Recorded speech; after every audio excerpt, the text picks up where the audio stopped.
Rescue করা হলো মানে আমি পরিষ্কার করতে মানে শুরু করলাম বলেই দেখা গেল রেস্কিউ করা গেল, নাহলে তো কেউ জানতেও পারতো না। তো কবে থেকে পড়ে আছে ভেতরে আমি তাও জানি না। এই জঞ্জাল ফল সবকিছু আমি পরিষ্কার করাচ্ছিলাম, কুয়োতলাটা পরিষ্কার করাচ্ছিলাম, এই করতে গিয়ে দেখা গেল পুরো জঞ্জাল হয়ে আছে। হেতমপুর রাজবাড়ির ভেতর এই জিনিসটা হয়েছিল। এবার আমি আস্তে আস্তে পরিষ্কার করাচ্ছি, যা জঞ্জাল হয়ে রয়েছে, চারিদিকে সাপ খোপের ইয়ে হয়ে যাচ্ছে। কিন্তু অজগর সাপ যে আছে বাবা সে জানতাম না। এটা রাজবাড়ির দক্ষিণ দিক, রাজবাড়ির পেছন দিকটি।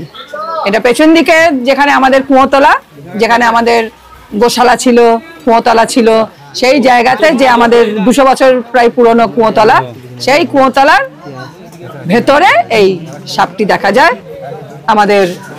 আমরা এই জলই তো ইউজ করি, সবই করি, যখন তো আর জানতাম না। তবে হ্যাঁ, কদিন ধরেই আমাদের কলেজে সাপের খোলস বেরোচ্ছিল। তা আমরা ভাবলাম তাহলে ওপরে কিছু হয়েছে, ওপরেই কিছু করেছে। তা আমরা ওপরটা ভালো করে পরিষ্কার করলাম, তাও দেখছি বেরোচ্ছে, তাও বেরোচ্ছে। তো আমাদের আইডিয়াতেই আসেনি যে ওর ভেতর যে এরকম একটা অজগর সাপ।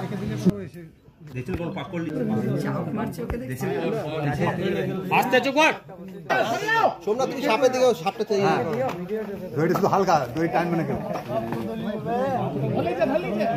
দইটা শুধু হালকা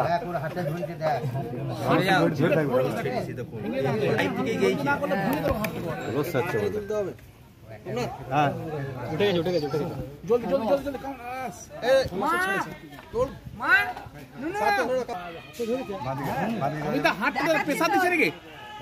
প্রচুর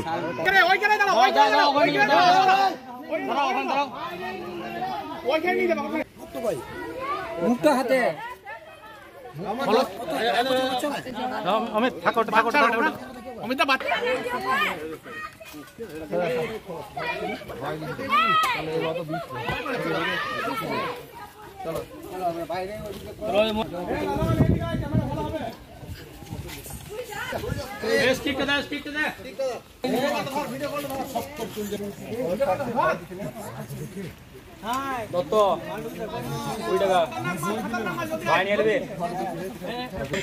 ঠিক আছে।